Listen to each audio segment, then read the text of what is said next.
Hey guys, पहले तो sorry थोड़ी लेट से स्टोरी लाने को।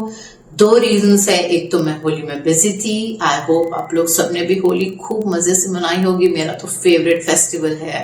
और सेकंड रीजन ये है कि I was looking for the specific story because last time जब मैंने ये स्टोरी अपलोड की थी जहां पे एक टीचर एक स्कूल में कारीन जीन को सम्मान करने की कोशिश कर रहे थे ताकि वो सब पे कंट्रोल कर सके, तब जो हमारे सब्सक्राइबर थे सोनम, उन्होंने कमेंट में लिखा था कि काश अगर सच में जिन्स को सम्मान कर सकें तो मैं उसको सम्मान करना चाहूंगी जो ट्रेजर चेस्ट या जो खजानों का रखवाला होता है, जिन जो आपको बहुत सारी प्रॉपर्टी, संपत्ति, पैसे प्रोवाइड करता है। बट मैंने उन्हें ये समझाने की कोशिश की कि इफ्रित नाम का जिन ऐसा होता है जो करता है, लेकिन जिनों की दुनिया में फेवर नहीं चलते, बार्टर सिस्टम चलता है। एक हाथ दे और एक हाथ ले। वैसे थोड़े से स्वीट होते हैं जिन, मतलब ये कि आप उनको ये बोल सकते हो कि फॉर एग्जांपल अगर मुझे $10 मिलियन या मुझे बहुत सारी प्रॉपर्टी या मुझे बहुत सारे खेत खलियान घर दे दो, उसके बाद में दूंगा, तो उस पे वो एग्री हो जाते हैं। लेकिन you should never break your promise, नहीं तो वो आपके पूरे खानदान को खत्म कर देंगे। जब तक जिनको अपनी डील की हुई चीज नहीं मिलती तब तक वो आपके पीछे पड़े रहेंगे। And it doesn't and with your life, they will continue with your family members and their family members and their family members. तो आज की जो हमारी स्टोरी है वो इसी रीजन पे बेस्ड है जब रियल लाइफ में दो फ्रेंड्स ने I'm not going to disclose that. Watch the story.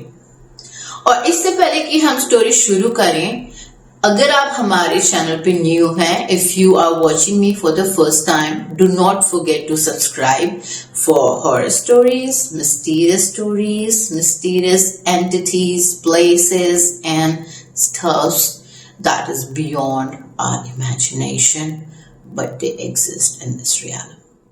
सना जो थी, she was 20 years old और अभी अभी इनकी एंगेजमेंट हुई थी। Now she is getting married और हर किसी को, मतलब जितने भी दूर के रिश्तेदार, फ्रेंड्स, फैमिली फ्रेंड्स, हर किसी को वेडिंग में इनवाइट किया गया।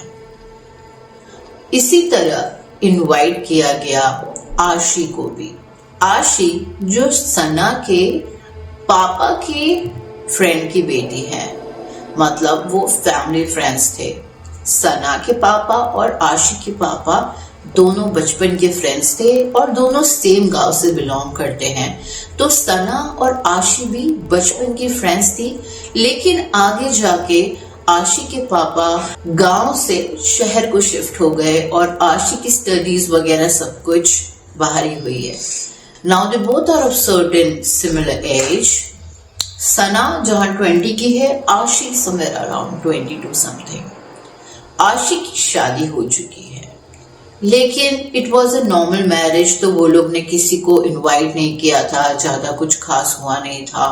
और प्रॉब्ली जितना मुझे ध्यान है कि उनकी शादी कोविड के टाइम हुई थी, तो it was a very small function and the court marriage was done. और जो इनका निकाह पढ़ा जाता है वो अपनी अपनी छोटी सी फैमिली, लड़के वाले और आशी की फैमिली के बीच में ही हुआ था। तो आशी को बहुत वो था कि सना से साल हो गए हैं मिले और मेरी शादी तो बहुत ही सिंपल तरीके से हुई थी। तो she was very very excited to attend Sana's wedding. और गांव जाना, गांव की शादी आप लोग को पता ही है ना, पूरे रस्म रिवाज से होती है। गांव के लोग एक अलग ही तरह के मिलनसार होते हैं, बहुत मजा आता है। तो आशी ने प्लान किया कि वो 2 से 3 दिन पहले आ जाएगी ताकि वो सारे जो शादी से पहले के फंक्शंस होते हैं वो भी अटेंड कर सके। अब जो आशी के हस्बैंड थे, he is a working man, उनको जल्दी से छुट्टी मिल नहीं सकती थी, तो उन्होंने बोला कि मैं सिर्फ वेडिंग डे पे आऊंगा, फिर उसके बाद हम 1 दिन रुकेंगे उसके रिसेप्शन के लिए और उसके बाद हम दोनों साथ में वापस आ जाएंगे। तो आशी was also okay with it. अब आशी ड्राइव करते हुए अपने गांव तक जैसे तैसे पुरानी यादें ताजा करते हुए कहीं न कहीं से आशी के सना के घर के लिए निकल पड़ी। अब यहाँ पे बहुत जोरों शोरों से शादी की तैयारियां चल रही थी। सना वॉज ऑल्सो वेरी हैप्पी। सना की मम्मा थी और उनकी बुआ साथ रहती थी। सना के पापा नहीं थे।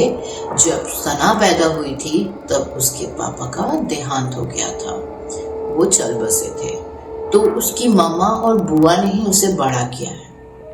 अब शादी से 2 दिन पहले आशी वहां पहुंच गई और कुछ फंक्शन था मेहंदी वगैरह का। जब मेहंदी लगाने बैठे आशी आई, उसी वक्त फंक्शन में ही वो वहां पर पहुंची और बहुत खुश हुई सबसे मिलकर। आंटी से मिली, सना की फूफी से मिली, तो it was a very overwhelming and emotional moment for all of them. अब मेहंदी लगाने बैठे। अब मेहंदी का आप लोग को पता है एक काइंड ऑफ बहुत हाई इफेक्ट होता है कुछ भी स्पिरिचुअल रियलिटी से। आपने सुना होगा, इवन हम हिंदुओं में भी ये बोलते हैं कि मेहंदी लगा के बाहर नहीं निकलना चाहिए।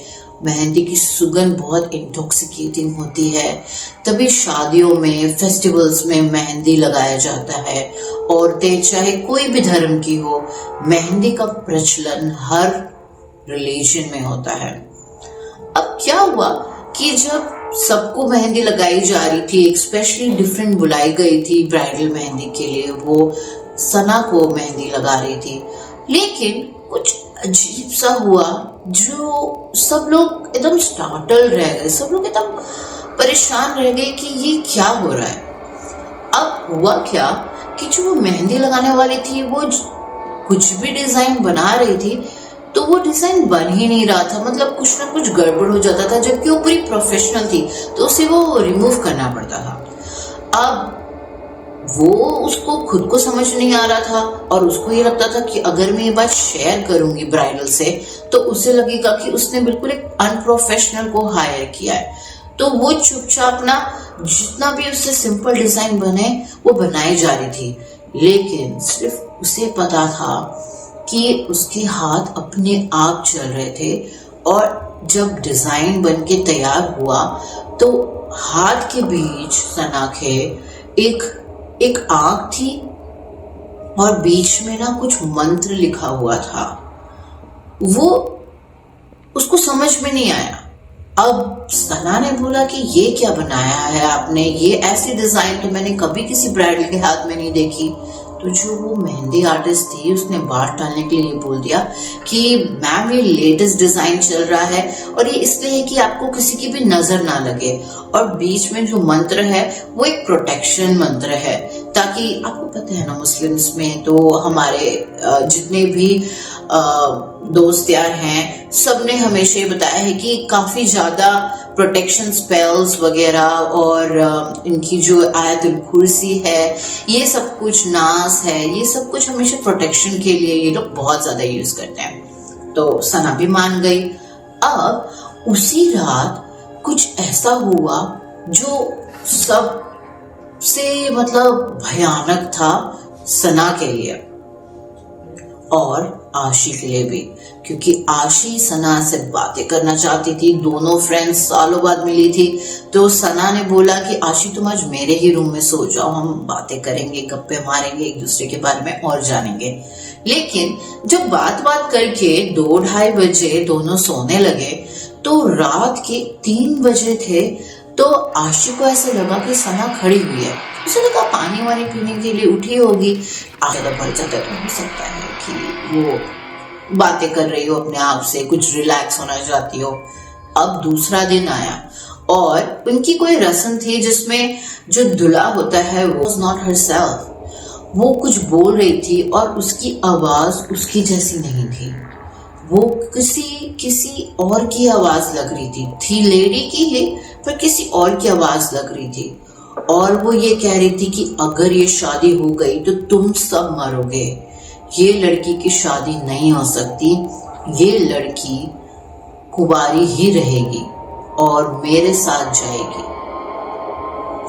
ये देख के उसका जो हस्बैंड था और उसके परिवार वाले थे वो तो बहुत ज्यादा डर गए। वो तभी की तभी रिश्ता तोड़कर वहां से चले गए। किसी को कुछ समझ नहीं आया। जितने भी गेस्ट आए थे सब लोग बोलने लगे कि हवा भारी होगी, ये होगा, वो होगा, सब अपने अपने ओपिनियन देने लगे।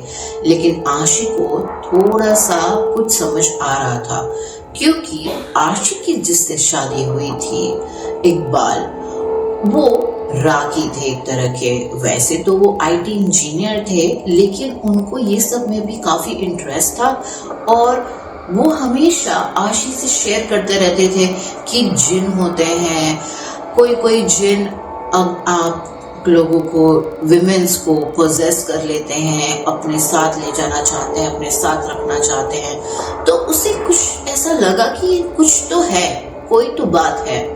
अब उसने बात की इकबाल से। इकबाल ने बोला कि नॉर्मल तो नहीं लग रही है बात, ऐसा तो नहीं लग रहा कि आशी स्ट्रेस में है। जबकि उसके घर वाले या जो भी रिश्तेदार आस पड़ोस वाले आए थे वो सब कहते हॉस्पिटल ले जाओ, स्ट्रेस होगा, एंजाइटी होगी, ब्ला ब्ला ब्ला थिंग्स, ये वो।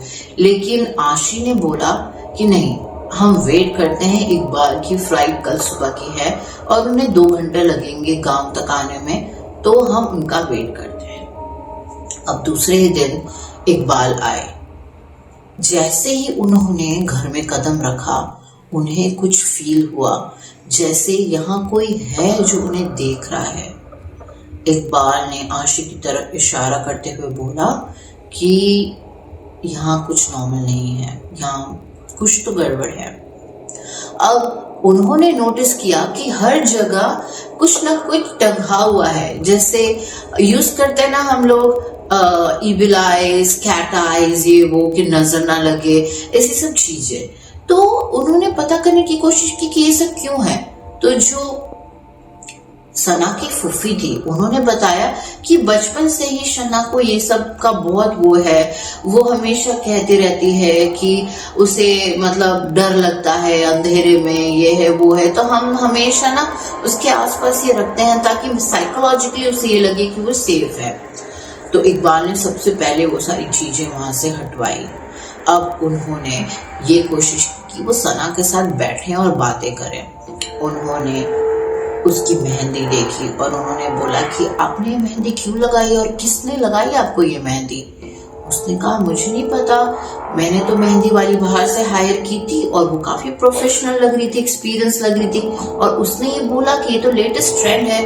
उसने कहा सबसे पहले तो हमें कुछ ना कुछ करना पड़ेगा, क्योंकि ये मेहंदी एक्चुअली एक पोर्टल है जिसके थ्रू जिन आप पर कंट्रोल कर सकते हैं। और दूसरी चीज उसने ये कराई कि उसके घर में जितने भी मिरर्स थे, छोटे से लेकर बड़े, सब पर एक कपड़ा डलवाया। रीजन उन्होंने ये कहा कि मिरर भी एक ऐसा पोर्टल है जिसके थ्रू जिन आपके साथ कनेक्ट हो सकते हैं। इवन आपने सुना होगा स्पिरिट्स भी यही करते हैं, या कोई भी इंसान जो आपकी ऑरा या आपकी एनर्जी चुराना चाहता है वो आपके घर के मिरर के थ्रू चुरा लेता है। इसलिए दोस्तों हमेशा याद रखिए, कोशिश ये करिए कि आपके बेडरूम में मिरर ना हो, और अगर है तो वो ऐसी जगह है जो ढका जा सके। आजकल ट्रेंड है कि आप कबर्ड में वो ओपन मिरर करवा सकते हो जो अंदर से बाहर निकल आता है, या आप डोर खोलो उसके बाद मिरर दिखता है, क्योंकि मिरर हैज अ टेंडेंसी कि वो आपकी एनर्जी कंज्यूम कर सके, और वो डेफिनेटली एक पोर्टल होता है इन सब चीजों के लिए। मैं आपको डराना नहीं चाह रही, ये हकीकत है।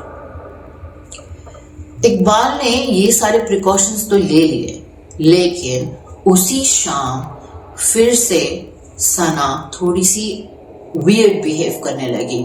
उसका फेस बिल्कुल चेंज हो गया था, उसकी आंखें अलग सी दिख रही थी और उसकी आवाज भी बिल्कुल बदल गई थी, और ये साफ दिख रहा था कि वो इकबाल के वहां आने से बिल्कुल खुश नहीं है।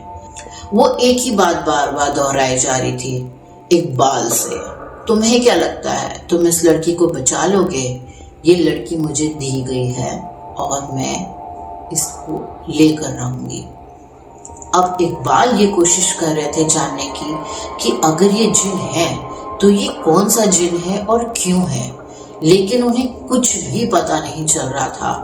तभी इकबाल को एक आइडिया आया कि एक बार पूछे कि इनकी हिस्ट्री क्या है, मतलब क्या लाइफ में कभी कुछ ऐसा हुआ था या उनकी फैमिली ने कुछ ऐसा किया था कि जिससे उन्होंने कोई पैक्ट बनाया हो जिन्नों से या कुछ प्रॉमिस किया हो जिनको। तो उसकी मम्मा ने तो मना कर दिया, सना को भी कुछ याद नहीं था। लेकिन सना की जो बुआ थी, जो उनकी फूफी थी, उन्होंने ये बात बताई कि एक डाउट हमेशा उनके मन में रहे। उन्होंने इकबाल को ये बताया कि वो हमेशा ये सोचती है कि सना के पापा अचानक से इतने अमीर कैसे बन गए, इतना बड़ा घर खड़ा कर लिया, इतने सारे खेत खरीद लिए, यहाँ तक कि उनके जाने के बाद भी फैमिली को आज तक कभी कोई पैसों की दिक्कत नहीं हुई, जबकि वो बहुत ही सिंपल एक गांव के खेती बाड़ी करने वाले किसान थे। ऐसा भी नहीं था कि जमींदार थे। इकबाल को ज्यादा ध्यान नहीं, मतलब ऐसा कुछ उससे कुछ फायदा नहीं हुआ। बट उन्होंने पूछा कि कोई ऐसा है जो सना के पापा को पहले से जानता हो, उनके बचपन का फ्रेंड हो, या यंगस्टर में जब सब कुछ सही था तब उनको जानता हो, शायद उससे कोई मदद मिले। तो उन्होंने बताया कि जिस गांव में उसके पापा पैदा हुए थे उस गांव में शायद उन्हें कोई मिल जाए। अब इकबाल पास में ही आई थिंक 30 to 40 मिनट्स की दूरी पर ही ये गांव था जहां पे इकबाल गए, क्योंकि सना के जो पापा थे वो वहीं बड़े हुए थे और शायद कुछ ना कुछ वहां से पता लग सके। उन्होंने अब इकबाल और आशी वहां गए। वहां जाके जैसे ही वो गांव में एंटर करते हैं, उन्होंने नोटिस किया कि गांव बिल्कुल खाली है, गांव में कोई रहता ही नहीं है। और खाली इन द सेंस ऐसा नहीं कि गांव में कम लोग हैं, एकदम उज्जड़ खाली खाली घर, जैसे सालों से वहां कोई नहीं गया हो और एकदम धूल उड़ रही हो, ऐसा था। वो आगे जाते गए, उन्हें ये महसूस हुआ इकबाल को कि ये गांव जिन्नों का अड्डा है, यहाँ पर कुछ भी पॉजिटिव नहीं है। लेकिन इकबाल सना की हेल्प करना चाहते थे, तो वो कोशिश ये करते रहे कि उन्हें कोई तो ऐसा इंसान मिले जो अभी भी वहां हो और सना के पापा को जानता हो। तभी उन्हें एक छोटा सा घर दिखा जिसमें एक बूढ़ा इंसान रह रहा था। उन्हें जब ये बताया गया, सना के पापा का नाम बताया गया इस्माइल। अच्छा, मैंने सबके नाम चेंज कर रखे हैं, कैरेक्टर्स के नाम। मैं नहीं चाहती कि किसी को भी बॉदर हो। तो जब इकबाल जी का नाम बताया गया तो उन्हें तुरंत पता लग गया कि ये कौन है और यहाँ क्यों आए। उन्होंने उनसे पूछा कि क्या उसकी बेटी को कोई दिक्कतें आ रही हैं। ये सुन के इकबाल और आशी दोनों शॉक्ड रह गए। उन्होंने कहा कि क्या आप कुछ जानते हैं तो प्लीज हमारी मदद करें। अब उन्होंने जो बताया that was very shocking specifically for आशी। उन्होंने बताया कि इस्माइल और रमजान दो बेस्ट फ्रेंड हुआ करते थे और दोनों ही बहुत ही नॉर्मल किसान थे। लेकिन एक बार उन्होंने उसी गांव में एक औरत की मदद लेकर ब्लैक मैजिक से इफ्रित जिन को समॉन किया ताकि वो उसे ट्रेजर बता सके कि कहाँ पे सोना गड़ा हुआ है और कैसे वो लोग अमीर हो सके। लेकिन उन्होंने दोनों ने इफ्रित को ये प्रॉमिस किया कि जब हमारी कोई भी बेटी पैदा होगी आगे जाके तो हम उनमें से एक बेटी आपको देंगे। इफ्रित ने सुन के उस डील पे हाँ की थी। लेकिन जब ये डील कंप्लीट हो गई, पैसा तो उन दोनों को उसी वक्त मिल गया, दोनों अमीर हो गए और जो रमजान थे वो तो चले गए अपनी फैमिली को लेकर शहर में, और जो ये इस्माइल थे वो पास के ही थोड़े से बड़े गांव में शिफ्ट हो गए थे। लेकिन सुना है कि उन्होंने कभी भी अपने प्रॉमिस को पूरा नहीं किया और उसी के चलते ये जो गांव है वो पूरा तहस नहस हो चुका है, क्योंकि जो पैसे उन्होंने कमाए थे उसमें से थोड़े थोड़े उन्होंने हर किसी को दिए थे जिससे उन्होंने कोई लोन या उधार लिया था, और वो पैसों से मोस्टली सब बर्बाद हो गए और सभी ये गांव छोड़कर आगे चले गए दूसरी जगह रहने, क्योंकि या तो किसी को कोई बर्बादी हो जाती थी, बीमारी हो जाती थी, या उनके बच्चे जो थे वो हैंडीकैप पैदा होते थे। अब आशी के लिए शॉकिंग इसलिए था क्योंकि रमजान उसी के पापा थे जो कि कार एक्सीडेंट में मर चुके थे। अब उन्होंने उनसे पूछा कि क्या इसका कोई इलाज है और ऐसा कैसे हुआ जो ये फैमिली थी इनको, या जिन्होंने इनको कुछ नहीं किया। तो उस इंसान ने बताया कि जरूर इस्माइल के घर में टॉयलेट स्पेल किया हुआ है और आपको जाके वो फिगर आउट करना पड़ेगा। टॉयलेट स्पेल एक ऐसा टाइप का स्पेल होता है जिसमें किसी की सोल को बांध दिया जाता है, या फिर मतलब कुछ ऐसा डील किया जाता है जिससे जो जिन है वो लॉक्ड हो जाते हैं, वो आपको परेशान नहीं कर सकते, लेकिन उसमें भी एक डील की जाती है। अब इकबाल और आशी फटाफट वहां पर गए और वहां जाके उन्होंने पता किया कि बैकयार्ड में एक टॉयलेट है, उसको पूरा तोड़ा गया और वहां से बहुत ही अजीब अजीब चीजें निकली। औरत के बाल, एक पूरा सूअर का कटा हुआ सिर और ऐसी चीजें जो आशी ने कभी नहीं देखी थी।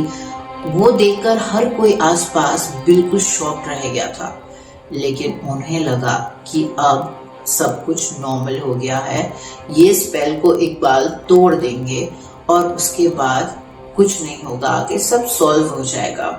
अब जैसे ही इकबाल ने ये स्पेल को देखा, सब पता किया, तो पता लगा कि हाँ, जो ये पैक्ट बनाया गया था उसको बांधने के लिए स्पेल किया गया है और इकबाल अगर उस जिन को समॉन कर लें तो वो सब कुछ सॉल्व कर सकते हैं।